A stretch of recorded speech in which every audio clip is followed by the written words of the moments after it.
Hey, let's have a devotion. We're in Isaiah chapter 12. On that day, you will say, I will give thanks to you, Lord, although you were angry with me. Your anger has turned away, and you have comforted me. Indeed, God is my salvation. I will trust him and not be afraid. For the Lord himself is my strength and my song. He has become my salvation. You will joyfully draw water from the springs of salvation. And on that day you will say, give thanks to the Lord, proclaim his name, make his works known among the peoples, declare that his name is exalted. Sing to the Lord, for he has done glorious things. He has done glorious things. All right, man, this is incredible, right? Let this be known throughout the earth. Cry out and sing, citizen of Zion, for the Holy One of Israel is among you in his greatness. That's a nice respite from the usual wrath and woe of Isaiah chapters 1 through 39, isn't it? There's this song of praise that erupts right here in the midst of it all. Even this name in verse 2, indeed, God is my salvation. This is beautiful. It actually is similar to Isaiah's own name, really. He's speaking his own namesake here, that God is my salvation. I will trust in him and I will not be afraid. For the Lord himself is my strength and my song. That's strength indeed. Have you rested too much on your own wherewithal and your own abilities and your talents, your own work ethic? Isn't it exhausting? Consider the beauty of Isaiah's song, that the Lord is my strength, because that's inexhaustible strength, that he is my song, all right? That you're not living your whole life as a big anthem to yourself. We recently made a video to speak to young bachelors, Christian bachelors, because they're surrounded by other men their age who have a totally different mindset. The typical bachelor mindset is like, I'm out for number one, and I just want to live a life that is totally devoted to my own carnal urges, frankly. That's the bachelor life.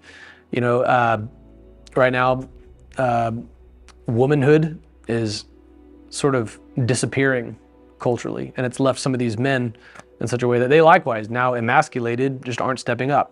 And that's to be expected. Historically, that's how it goes. But Christian bachelors have a totally different mindset. They're not looking out for number one. There's more on their hearts and their vision for their lives than just playing Xbox forever.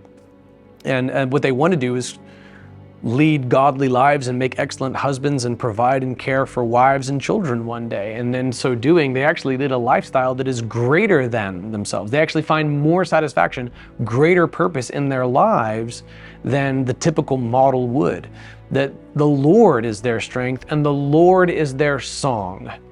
A hedonistic lifestyle where you live by your own strength, for your own pleasure, and you are your own song is ultimately, ironically, totally empty and unfulfilling. It's a purposeless life. It's a futile life. It's an unfulfilling life. But a life that is parallel to Isaiah's song of praise, where the Lord is your strength and the Lord is your song.